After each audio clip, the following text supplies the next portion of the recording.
If you're wanting to start getting into YouTube or Twitch or just anything where you need to record audio and you either don't know what you need to start out for a good microphone or you think you know what you need for a good microphone, really want to shine light on this specific microphone right here. This is absolutely what I recommend for pretty much everyone, the Samson Q2U.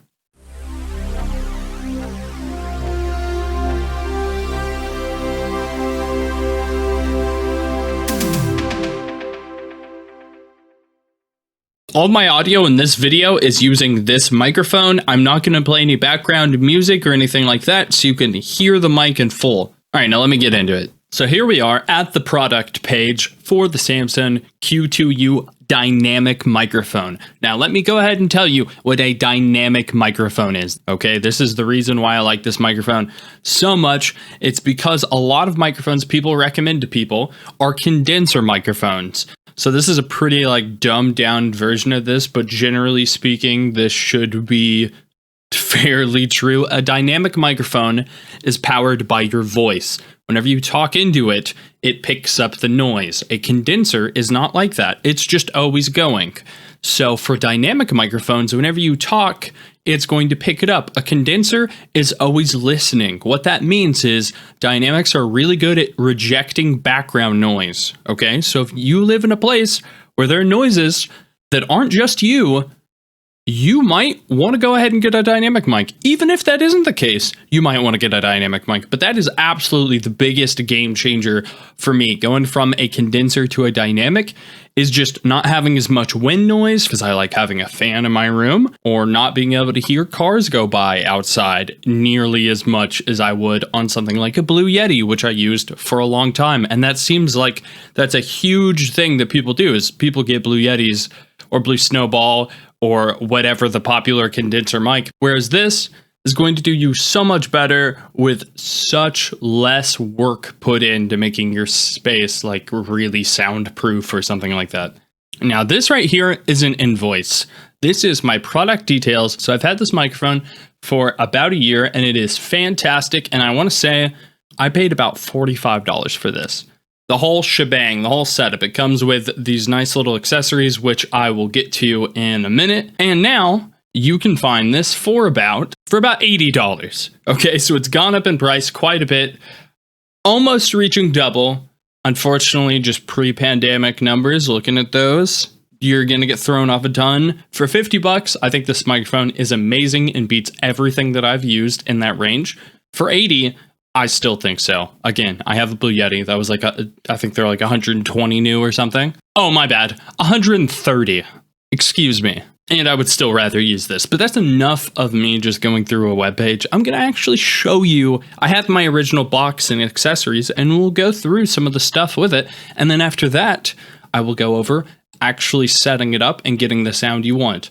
Now, before I actually run through everything on the PC and how to configure it, I just want to go ahead and show you what to expect whenever you purchase it, what all comes in the box. Because obviously this setup, this is not what you're going to get. It looks like a weird gun or something. Pew, pew.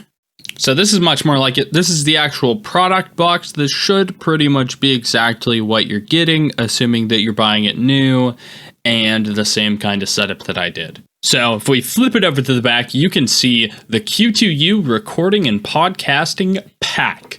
So in said pack, we have a few different things. So some of those are the tripod stand, tripod extension, your cables, USB and XLR. Then it comes with a little microphone clip and, of course, our windscreen. Wow, look at that. It even has a headphone output. How cool is that? Okay, so this actually isn't really packaged very elaborately. Unfortunately, totally forgot about that. Really isn't much to this setup. We got the tripod right here. That little shaped piece is where our microphone goes in. And then I'm using the cables, so I don't have them in here. But you would have your cables that would be in here as well. You know, all the things it says it comes with, it comes with. Then you have a manual if you want to go into that. And then, of course, you have the thing I always forget about, the product online registration. So if you want to use that, go for it. Or you can just kind of throw it. You know, it's fun. And then sorry if I glossed over the main thing. This is the microphone and the microphone clip. You put them together and they go on, and then you hook them up to the computer. It's pretty self-explanatory. And now I'm going to go to the computer and show you it. So now that we're on the PC, I want to go ahead and say the fantastic thing about this microphone is the versatility with having both XLR and USB. I am going to be showing off XLR with my preamp, the Go XLR, but there are similar programs you can get to modify this in USB. Again, I'm not going to be touching on any of that. To be honest, I think some of the perks of paying extra money to use an interface and XLR is that it's more simple for me to understand. Like, it's just, I've wrapped my head around it way better than trying to use something like Voice Meter Potato or Voice Meter Banana, but I will look into that in the future though. And if you don't want to wait for that, obviously feel free to look up either of these programs or subscribe and I will try to mess with it. But let me go ahead and actually show you my microphone settings on this and kind of what they do, okay? And this is going to be a very basic explanation. Whenever you're using some sort of XLR setup, you may very well have something similar to this, just probably not in software. I am going to, again, walk you through everything, though. So we are using a dynamic microphone. And basically, the best way I found to configure this is you want some kind of range where, like, whenever you're talking a comfortable amount, it's just right below, either it's popping into like the middle of good or like the top end of low.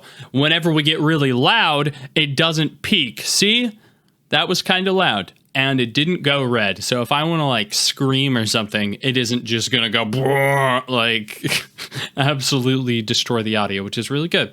And really the easiest way to mess with this is you give it a little bit more gain depending on what kind of setup you have. And all these settings are going to change more or less depending on how you have everything set up, okay? Like the distance that the microphone is away from you or what sort of interface you're using and things of that. But if you want to go off of these numbers, these are pretty okay. And a huge thing, how your voice sounds.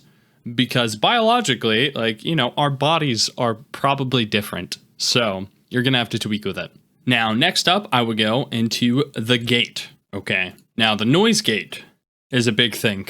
This huge benefit with the dynamic microphone, and you can set up these with condensers, but a huge thing is the noise suppression. And so basically what I do is I go through the threshold, and there's self-monitoring with the Go XLR, which you can turn on via USB if you're doing this as well. So it's super easy to do. And you can mess with the threshold to kind of get an idea of how you want your background noise to be. And that way you just have it either really aggressive, like super high up, like a really low threshold, because this is pretty much the noise level that it's going to be cutting things out at. So I have mine really low because my room is relatively quiet. I have a very consistent fan noise going, so I don't have to make it very aggressive because the fan isn't ramping up and down all the time or anything like that. And that's pretty much the TLDR on the gate. Now, the complicated part is when we get to the equalizer. So as you can see, there's a little tooltip for you. Actually, let's see this one. So this one, the gate, before we leave, let me go over the description that it gives you. Shuts off your microphone when input goes below the set threshold. So also another thing you mess with is if your voice is getting picked up or not.